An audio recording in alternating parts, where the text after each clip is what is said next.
All right, our final speaker of the session is Eileen Martin, who's completing her PhD in computational and mathematical engineering at Stanford University and with Biondi. And she completed her practicum at Lawrence Livermore National Laboratory. She's a graduate of the University of Texas, where she completed bachelor's degrees in both physics and mathematics and was a Goldwater Scholar. Thanks for the introduction.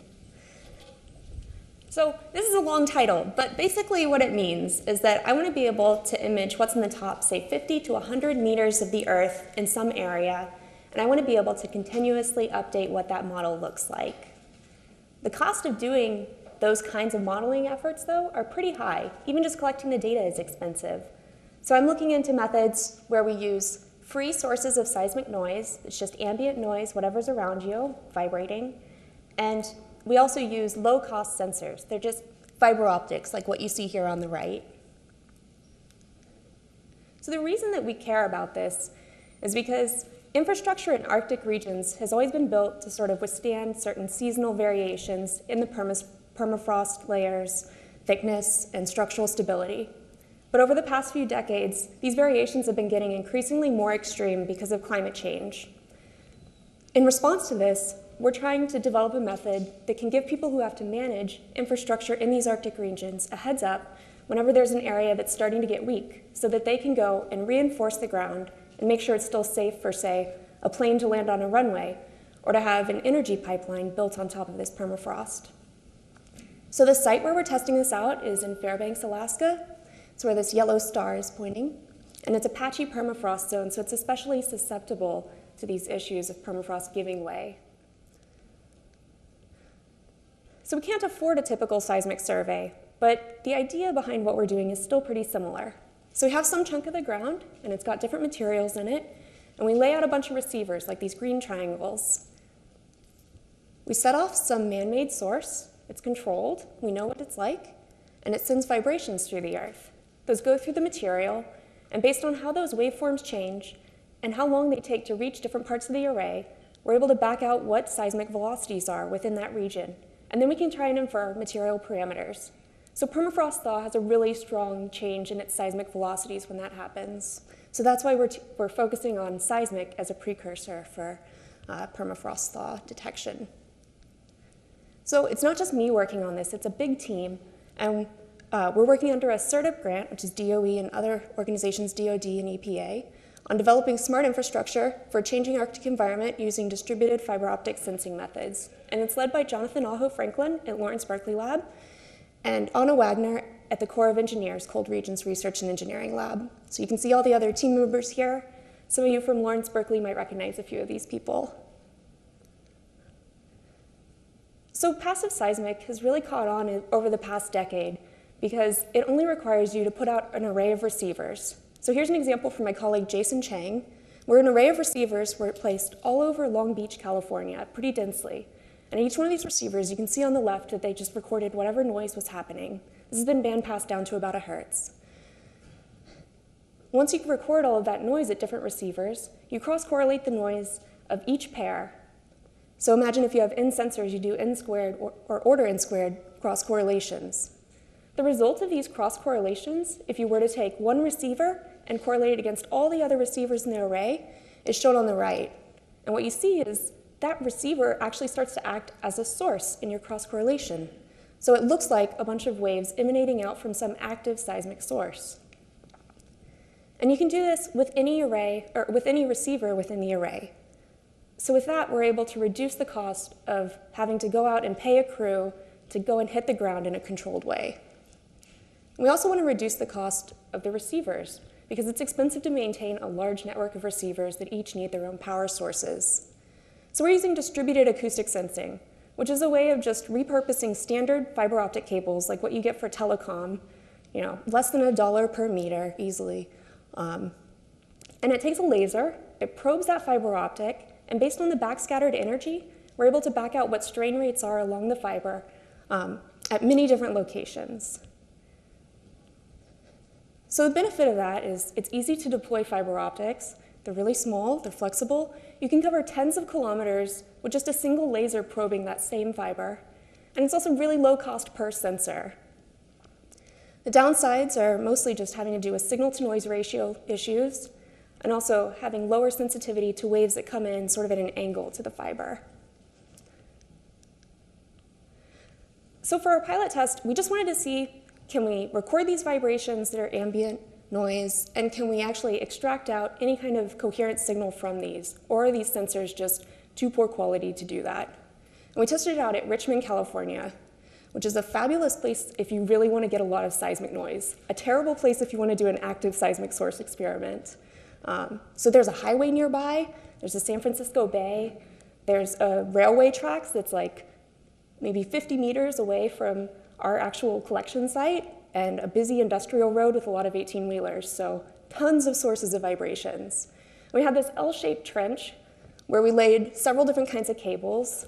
It turns out the cables don't really matter too much. You can use many different kinds of fiber optics, which is great if you're trying to go for the cheapest option on that. But it turned out the noise looked even noisier than we expected. So usually with ambient seismic experiments, you can kind of pick out some events, even if they're small. But everything we saw just looked like junk. But we're an optimistic group, and we had already collected the data. So we went ahead and just tried out some of the standard kinds of processing that we do in ambient seismic noise. So here's sort of a typical workflow for that.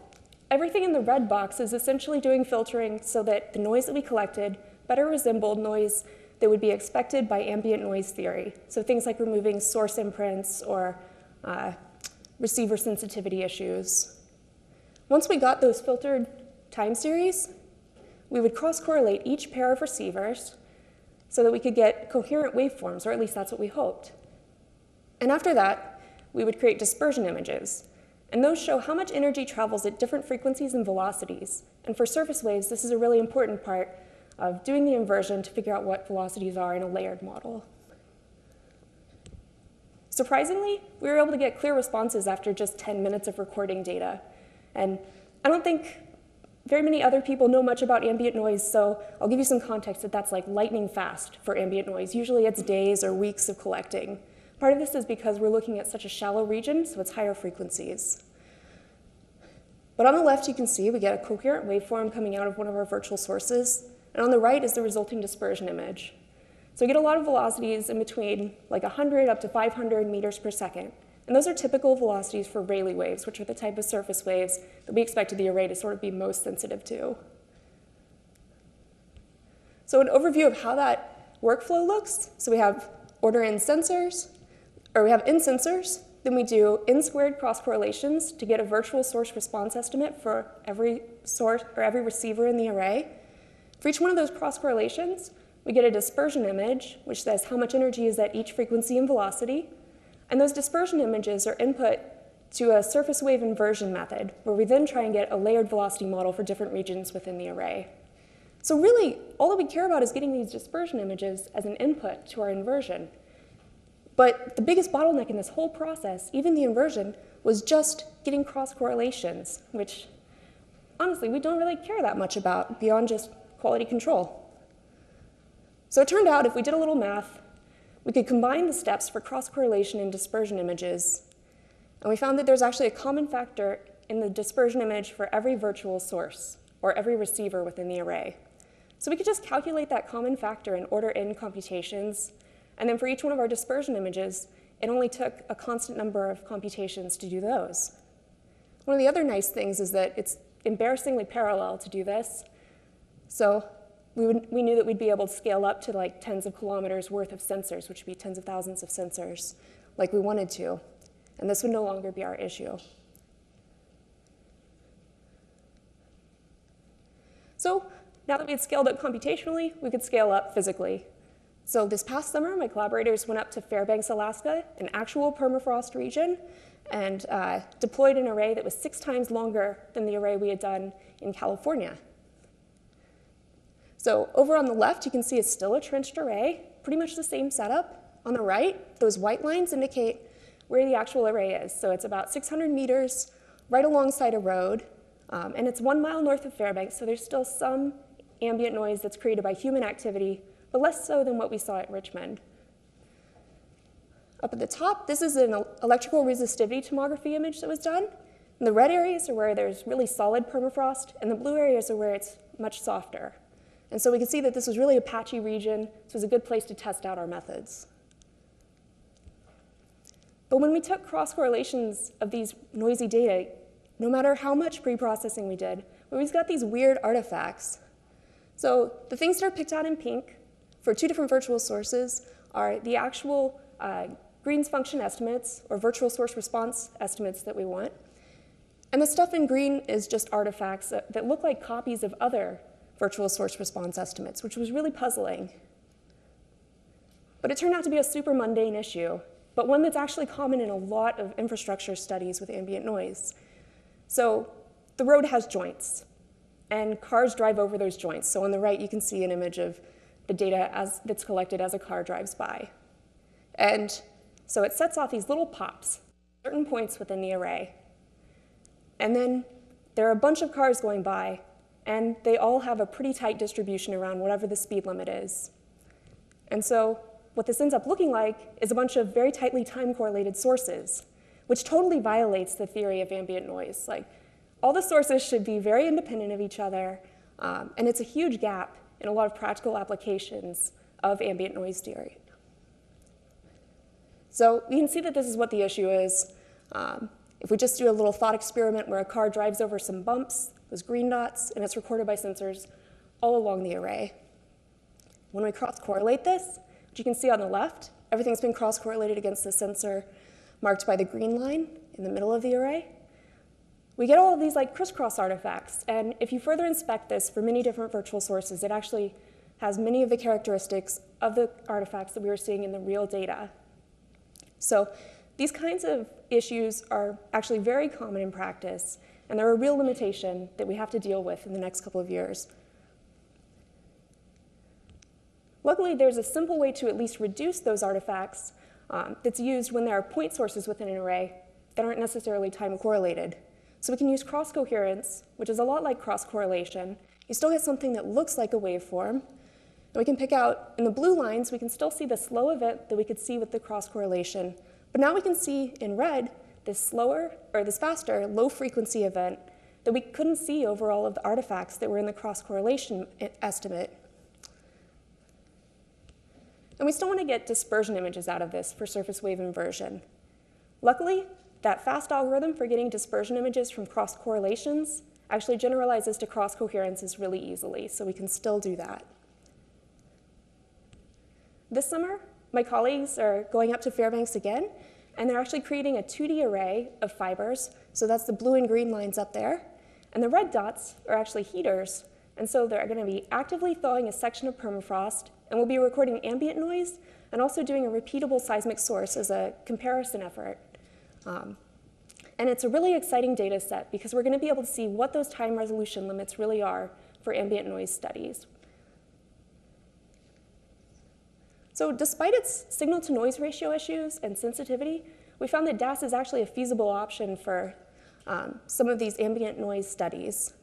These studies require huge amounts of data to be processed in real time as it's streaming in. And so we've had to develop some new algorithms because this is totally different than how people have done ambient noise in the past, where they collect data for a while and then they can go and process it all at once. We're continuing to develop methods to actually pick out some of these non-ideal source effects. And I think this is a really exciting direction.